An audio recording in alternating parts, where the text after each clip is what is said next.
लक्ष्मीपूजनाच्या दिवशी झाडूखाली ठेवा ही एक वस्तू. दरिद्री नकारात्मकता कायमची निघून जाईल आणि अखंड लक्ष्मी प्राप्त होईल. 1 नोव्हेंबर 2024ला शुक्रवारच्या दिवशी यंदाच्या दिवाळीत लक्ष्मीपूजन आहे. आजच्या व्हिडिओमध्ये आपण लक्ष्मीपूजनाच्या वेळेस लागणारा झाडू नक्की कधी खरेदी करावा, झाडू खरेदी करण्याचे काही नियम आहेत, लक्ष्मीपूजनाला झाडू पूजण्यामागचे महत्त्वाचे कारण काय आहे, त्याचबरोबर जुन्या झाडूचं काय करावे आणि लक्ष्मीपूजनाच्या दिवशी झाडूचा पूर्वापार चालत आलेला उपाय याबद्दलची सर्व माहिती पाहणार आहोत. तेव्हा ही माहिती शेवटपर्यंत ऐका, म्हणजे सर्व काही व्यवस्थित समजेल. दिवाळीत लक्ष्मीपूजन करण्यासाठी लागणाऱ्या नवीन झाडू धनत्रयोदशीला खरेदी करावा, अशी धार्मिक मान्यता आहे. तुम्ही 29 ऑक्टोबर 2024ला मंगळवारच्या दिवशी हा झाडू खरेदी करू शकता. अगदी तुम्हाला धनत्रयोदशीला झाडू खरेदी करणे शक्य झाले नाही तर तुम्ही लक्ष्मीपूजनाच्या दिवसापर्यंत कधीही झाडू खरेदी करू शकता. पूर्वीच्या काळी शेणाने सारवलेले घर असायचे, तर या घरांची स्वच्छता करण्यासाठी म्हणजे झाडण्यासाठी शिरई वापरली जायची. या शिरईला कोणी झाडू म्हणत, कोणी खराटा म्हणत, तर कोणी केरसुणी म्हणत, पण अर्थ मात्र तोच आहे. भागाभागांनुसार या शिरईच्या रचनेमध्ये सुद्धा आपल्याला फरक आढळून येतो. शिंदींच्या पानांपासून आणि गवतांपासून ही शिरई बनवली जायची.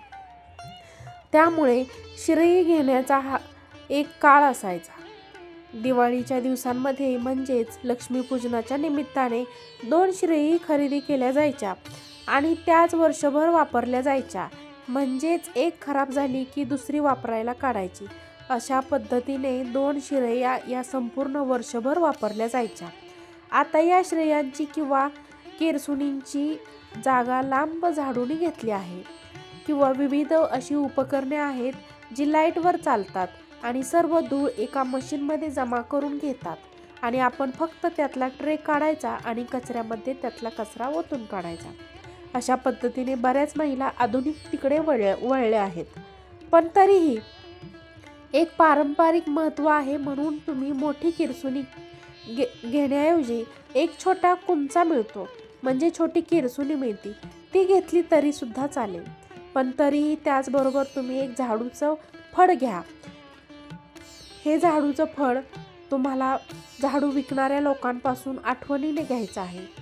समजा तुम्ही लक्ष्मीपूजनाच्या 1-2 दिवस अगोदर झाडू खरेदी केला असेल तर तो तुम्ही अजिबात वापरायला काढू नका. जोपर्यंत आपण लक्ष्मीपूजनाच्या दिवशी त्याची पूजा करत नाही तोपर्यंत तो झाडू वापरायचा नसतो. जुन्या जाणतेच्या महिला आहेत किंवा काकू मावशी, त्यांना नक्कीच माहिती असेल.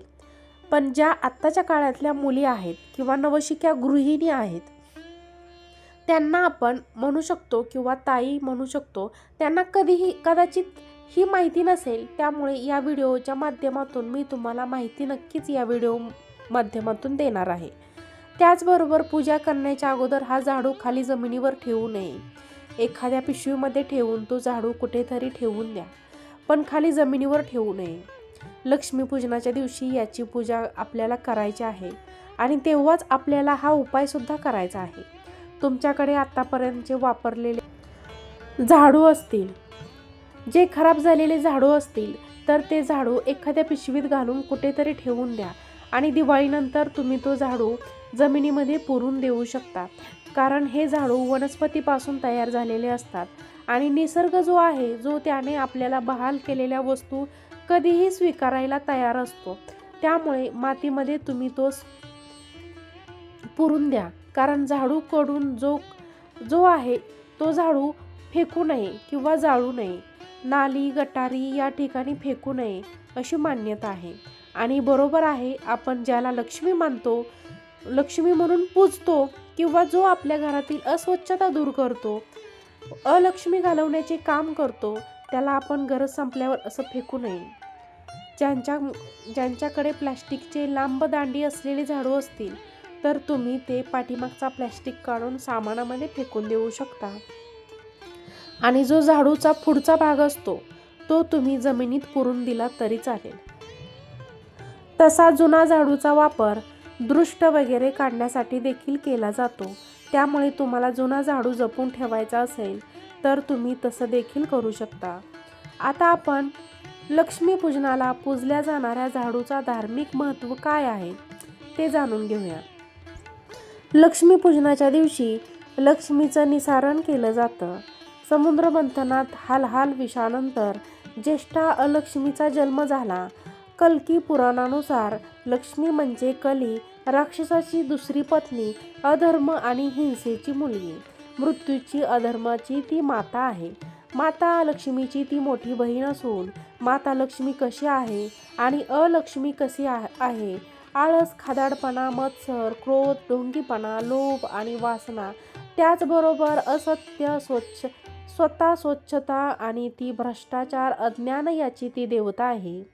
कलियुगामध्ये दारू, जुगार, वेश्याव्यवसाय, कत्तल, लोभ येथे राहणे लक्ष्मीला आवडते. लक्ष्मी ही अशुभाची, दुर्भाग्याची, अपयशाची देवता मानतात. पद्यपुराणामध्ये अलक्ष्मीची एक कथा आहे. तर श्रीसूक्तांमध्ये सुद्धा लक्ष्मी नाशम म्हणजेच लक्ष्मीचा नाश व्हावा असं वर्णन केलं गेलं आहे.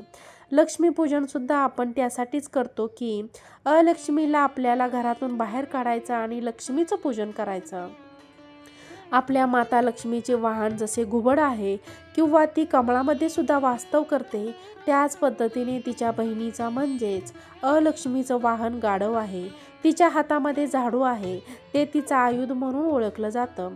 त्याचबरोबर ती अलक्ष्मी आपल्या घरामध्ये येऊ नये म्हणून लक्ष्मीपूजनाच्या दिवशी झाडूची पूजा करण्याची प्रथा या दिवशी झाडून काढण्याच्या निमित्ताने किंवा तो झाडूचा परंपरागत उपाय करण्याच्या निमित्ताने आपल्याला आपल्या घरामध्ये जो काही लोभ, अहंकार, मत्सर, द्वेष, एकमेकांबद्दल आकस या ज्या काही गोष्टी असतात त्या लक्ष्मीच्या स्वरूपात आहेत, दुर्भाग्याच्या स्वरूपात आहेत, त्या आपल्याला काढून टाकायचं काम करायचं आहे आणि माता लक्ष्मीचा आनंद पूजन स्वागत सुद्धा करायचं आहे.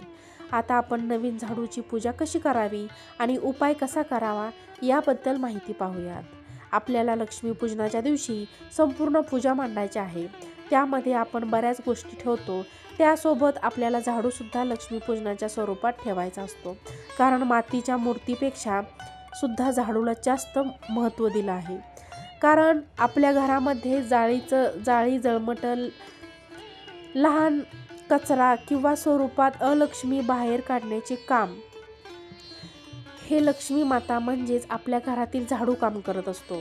त्यामुळे आपण किती पुढे गेलो तरी, आधुनिक तिकडे गेलो तरी पण झाडूला अजिबात विसरता कामा नये. आपल्या घरातील लहान मुलाबाळांना सुद्धा आपण या गोष्टींची आठवण वेळोवेळी करत येत आहोत. शेवटी जुनं ते सोनं असतं. पहा, लक्ष्मीपूजनाच्या दिवशी जेव्हा आपण झाडू पुजायला ठेवतो त्याच्या अगोदर आपण काय करावं. आपण लक्ष्मीपूजनाच्या निमित्ताने आपल्या घराची साफसफाई केलेली असते, पण काय करायचं, फक्त एक उपाय करायचा आहे. म्हणून पूजेमध्ये तो झाडू पुजण्यापूर्वी एक कृती करायची.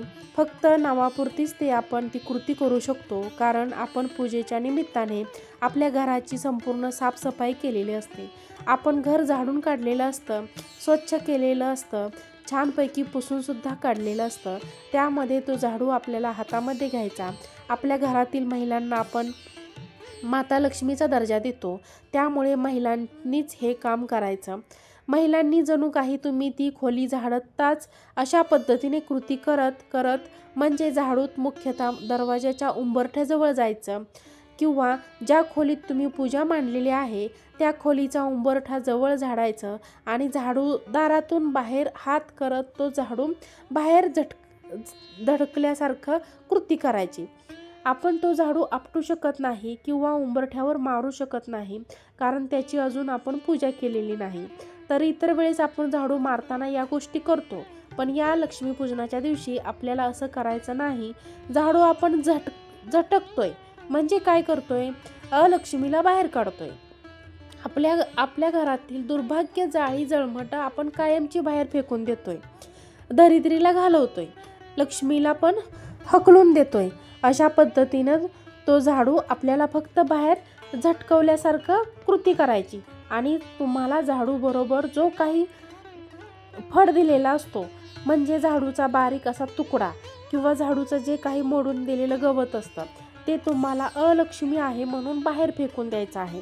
जर तुम्हाला ते झाडू बरोबर दिलेलं नसेल तर तुम्ही फक्त झाडू नाही, झाडून झाडत जाऊन घराच्या बाहेर झाडू झटकवल्यासारखं कृती करायची. त्यानंतर तो झाडू घरात घेऊन यायचा, पूजेमध्ये ठेवायचा, त्या झाडूवर किंचितसं पाणी शिंपडायचं. त्यानंतर हळदी कुंकू अक्षता वाहून त्या झाडूची पूजा करायची. इतकं तर साधी सोपी पूजा आहे आणि नमस्कार करून घ्यायचा, जी आपण लक्ष्मीपूजनाच्या दिवशी करायचं आहे. फक्त काही ठिकाणी अशी प्रथा आहे की लक्ष्मीपूजन झाल्यावर रात्री 12 वाजता किंवा मध्यरात्री हा उपाय केला जातो. म्हणजेच पहिल्यांदा फक्त झाडूची पूजा करून घेतात आणि लक्ष्मीला घालवण्यासाठी जो उपाय आपण केला आहे तो मध्यरात्री 12 वाजता काही ठिकाणी केला जातो. पण अगोदर सांगितलेला उपाय जो आहे तो अगदी योग्य आहे, कारण लक्ष्मीपूजनाची वेळ म्हणजे काय असते की आपण त्यावेळेस माता लक्ष्मीला आपल्या घरात बोलवतो की तू आमच्या घरामध्ये कायमचं वास्तव्य कर. आपण तिच्या स्वागतासाठी सज्ज असतो. त्यासाठी अशा पद्धतीने आपण लक्ष्मीला घालवतोय, म्हणून ती झाडण्याची कृती करायची असते. कारण पूजल्याशिवाय खरोखर आपल्याला तसं झाडायचंही नसते.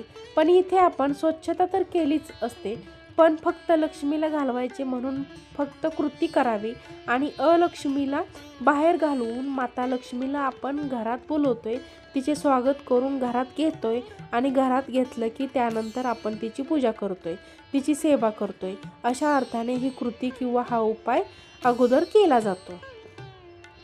आपलं हे लक्ष्मीपूजन झाल्यानंतर आरती नैवेद्य या गोष्टी झाल्यानंतर झोपण्याच्या अगोदर एक लाल किंवा पिवळ्या रंगाचा छोटासा कपडा घ्यायचा आहे आणि तो कपडा अगदी नवीन कोरा असावा. अगदी लहान आपल्या हाताएवढा घेतला तरी पण चालेल. तर त्या कपड्यामध्ये तुम्हाला 1 रुपयाचं नाणं आता लक्ष्मीचा किंवा धनाचं प्रतीक म्हणून ठेवायचं आहे. त्याचबरोबर एक कापूरवडीतून अखंड फुलासह असलेला लवंगा, 4 काळी मिरी आणि अगदी थोडेसे तांदूळ सुद्धा त्यामध्ये ठेवायचे आहेत. फक्त तांदूळ तुटलेले असता कामा नये. आपण या सगळ्याची पोटली बांधून ती तुम्हाला झाडूच्या खाली ठेवून द्यायची आहे संपूर्ण रात्रभर.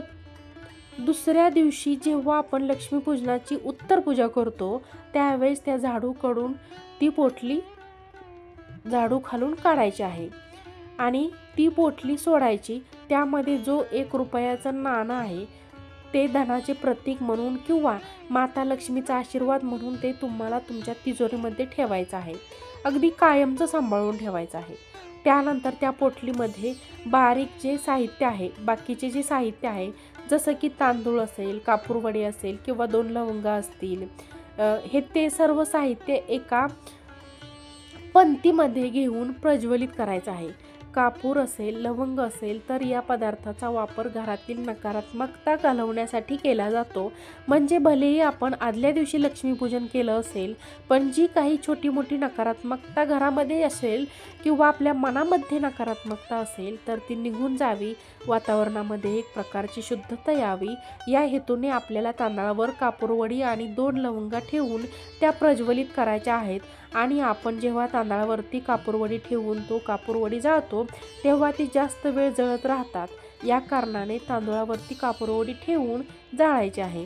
आता फक्त पोटलीमध्ये शिल्लक राहिले असतील ते म्हणजे 4 काळी मिरी. मिरीचे दाणे त्याचं काय करायचं आहे तर ते आता आपण पाहूया.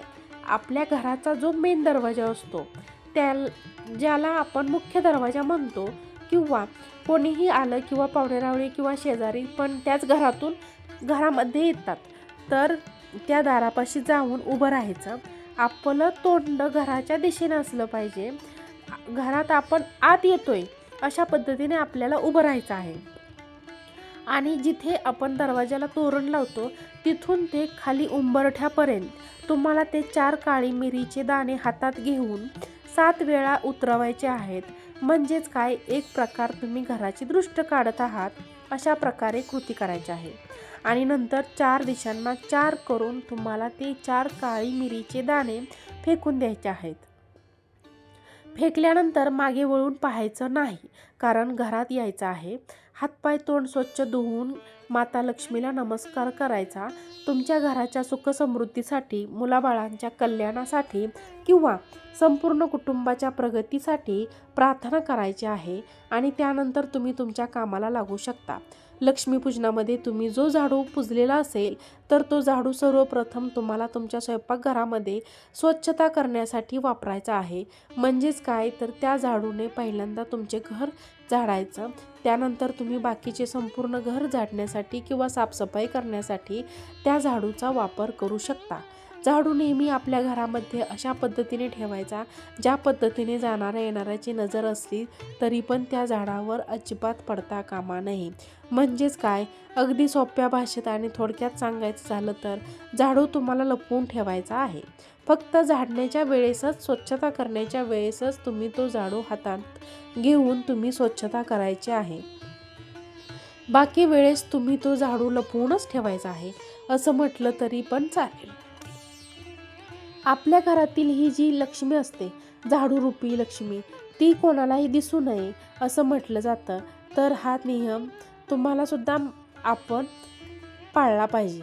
जर तुम्हाला आजचा व्हिडिओ माहितीपूर्ण वाटला असेल तर चॅनलला सबस्क्राईब करा, व्हिडिओला लाईक करा. आजचा व्हिडिओ पाहिल्याबद्दल खूप खूप धन्यवाद.